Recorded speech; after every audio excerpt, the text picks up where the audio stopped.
Okay, so here's why I love this session. We go from Nicole, who's doing work in oceans, to Habib, who also does research in oceans in a totally different way. So for this session, this is the only place where you can see so many different types of science in one spot. So this is a whole other way of looking at the ocean.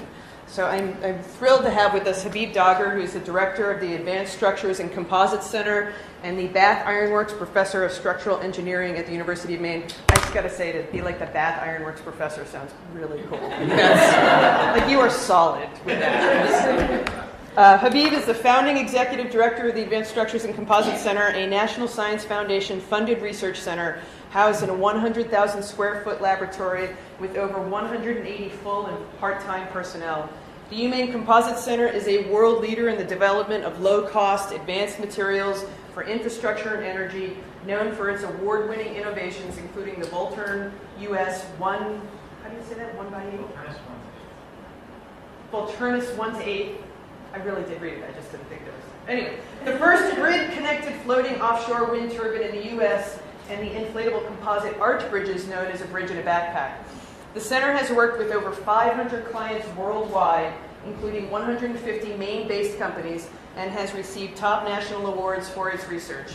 The UMaine Composite Center has also gained national and international reputation for major research and development projects, such as the first modular ballistic protection system, approved by the U.S. Army to protect troops in tents from blast and ballistic threats, development of coated wood technology for blast and hurricane-resistant wood buildings, and the longest carbon fiber composite vessel built for the U.S. Navy known as Mako. In October 2015, Habib was recognized as a 2015 White House Transportation Champion of Change as the primary inventor of a composite arch bridge system. He holds 25 U.S. and international patents, with 8 additional patents pending, so get his autograph today before that price goes up. Welcome, Habib. Thanks. Thanks for having me. Great to be here today. Thank you for having me. I want to talk about how we can use offshore wind to heat our homes and fill our cars for the future in the state of Maine. This is the first offshore wind turbine built in the United States. We built it here in Maine at the university in our lab and towed it out to sea and tested it out. This is our lab at the University of Maine. We're only about a few miles away from here. Come and see us. How much does your family spend on energy every year? Do you remember when gas was at $4 a gallon? When the gas was $4 a gallon, you were spending $10,000 a year on energy. And electricity was only $1,000 worth of that. Heating was $4,000 and gas was $5,000. Gasoline is $5,000. At $2 a gallon today, how much does your family spend on energy? It's about half of that. $500 per year is what we spend today on energy costs. And electricity is only $1,000. Where does that money go? Does it stay in Maine? No, it doesn't. We burn it essentially. We send it away from Maine. It's a tax that we have no control over. So what does that mean for the whole state of Maine? This is data from 2013. $6 billion leave the state of Maine every year in fossil fuel prices. As Nicole told you, each one of us is responsible for 13 tons of carbon dioxide in the air every year here in the state of Maine. 13 tons of us, every one of us. Okay. So can we do better than that? Now, $6 billion is twice the state budget. The annual state budget is $3 billion. That leaves the state of Maine. How much does it take to power the whole state of Maine? 2.4 gigawatts. It takes about a gigawatt, roughly, a nuclear power plant. So 2 gigawatts power the whole state of Maine today. How much offshore wind do we have off the coast of Maine? 156 gigawatts.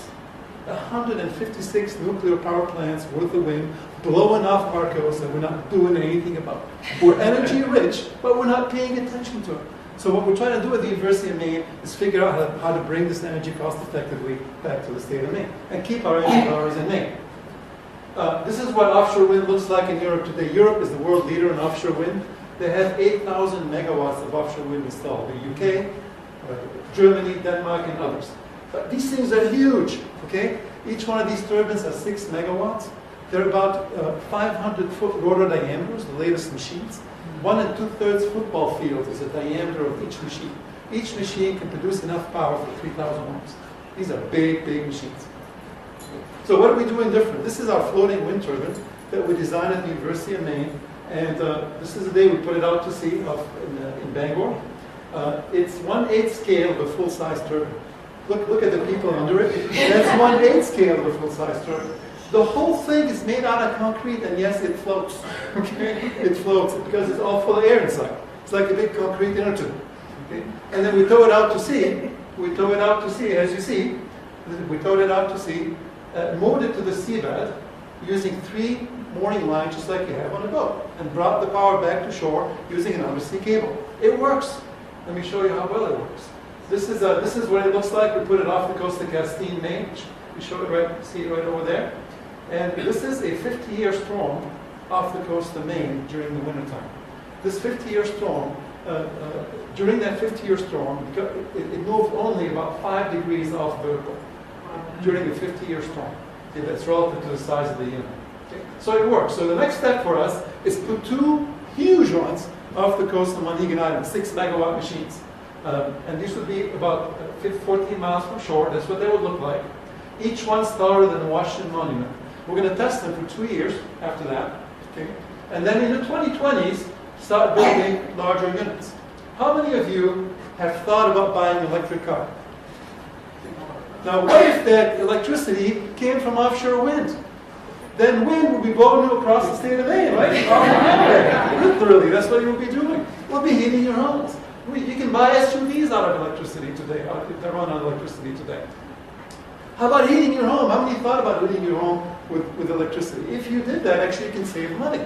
Okay? You can do that by using what we call air-to-air heat pump, which you can buy today and save some money. So let's put all that together. Let us imagine the world in 2020, the 2020s, where we start building offshore wind farms that float off the coast of Maine.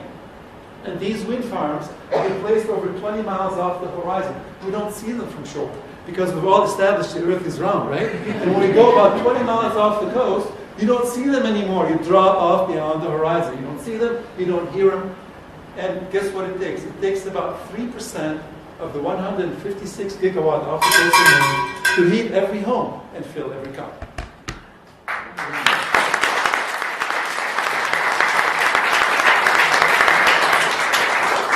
I'm going to take advantage of this and lead with a question.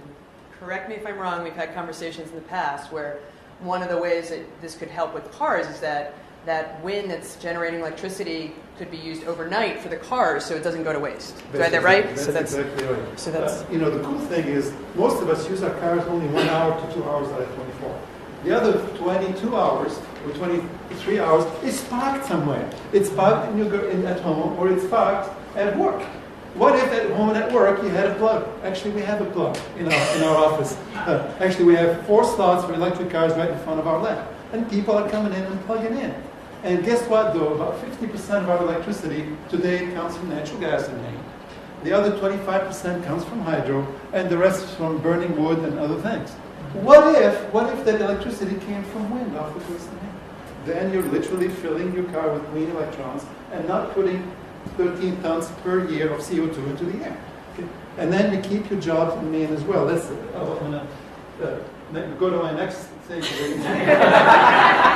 Because you asked the question. I did ask the question. So this is legal. So that's $6 billion that leaves the state every year. If half of us bought electric cars in the next 20 years, if half of us started using air-to-air heat pump over the next 20 years, half of that money could stay in Maine. Think about $3 billion staying in Maine, what that could do. Thank you. Yes. Where does it stand now in terms of competing in price with oil or natural gas? That's our goal. We have a technology using a floating wind turbine built out of concrete mined here in Maine that we can build here. Our goal is to cost of electricity in the 2020s at 10 cents a kilowatt hour. In the 2020s, we believe we'll be able to compete with the other forms of electricity with no subsidies. And that's the goal of the research. And we're getting closer every day. How is the ocean cable in 20 miles long? Is that for capital expense and for just other issues? It's a long extension cord. and what it is and Europe's doing it, and we have it. We have over 40 cables today in the state of Maine between the mainland and islands. We have a bunch of islands. I mean, how do we get electricity out there? Well, we have undersea cables, right? We've been doing this for 40 years. It's no different. It's the same technology. Could you talk a little bit about who would own the turbines and what would what's the structure like? Whoever wants to pay for them, right? It's typically the private sector would come in and then build this infrastructure. The state of Maine can actually decide to do that. We can create the state of Maine and Maine Power Authority. That's one model, just like Hydro-Quebec. You know what Hydro-Quebec is, right? Yeah. Who owns Hydro-Quebec? Quebec. Quebec owns it, right? Quebec owns Hydro-Quebec, and they sell electricity real cheap to the people in Quebec at 5 and 6 cents a kilowatt hour, and they sell the rest of us electricity at much higher prices. We can do the same thing. We can do the same thing. So who owns them are the developers, just like any developer that would own a nuclear power plant, or they would own a hydro plant, or they would own a natural gas plant. It's just private developers typically. But the state can do it too. Well, and so what kind of investment capital might it require to get this? It depends on how big the farm is, right? Typically a 1 gigawatt farm, which is a nuclear power plant worth the wind, a gigawatt roughly costs about $3 to $4 billion. That would be the price of the capital investment to build it. And that would create about 5,000 jobs to build that. Okay. Yes. So the floating platform is private research, and that's done in Maine, and it's the concrete that floats. What about I carry that everywhere. Yes. But what about the blades? The blades and the turbines? Right now, the hull, which is from here down, this hull is a floating hull we're talking about. It looks like a trimaran, 1, 2, 3 columns that you float, that it floats. Each one of these hulls is 30 feet in diameter, 120 feet tall.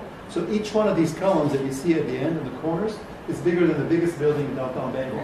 We've got 3 of them to prop up the unit. So the hull is the biggest part of the investment, and all of it will be done in Maine. Today, the tower can be done in Maine as well. We have a composite design for the tower that can be produced here in Maine. The blades are made out of composites that can be produced in Maine as well. Now, the turbines, we don't have any turbine producers in the state of Maine because there's no market today in Maine. Okay, these turbines are about 6 megawatt machines we're looking at. In order for us to actually bring in a turbine manufacturer to the state of Maine, we've got to show that we're really serious about making this happen over the next 10 to 20 years. They'll come and invest in a turbine factory. But everything else we can do today. So the blades we can do today, the tower we can do today, and the hull we can do today in Maine. That answers your question. And we're going to call it there. Thank you so much. Thank you.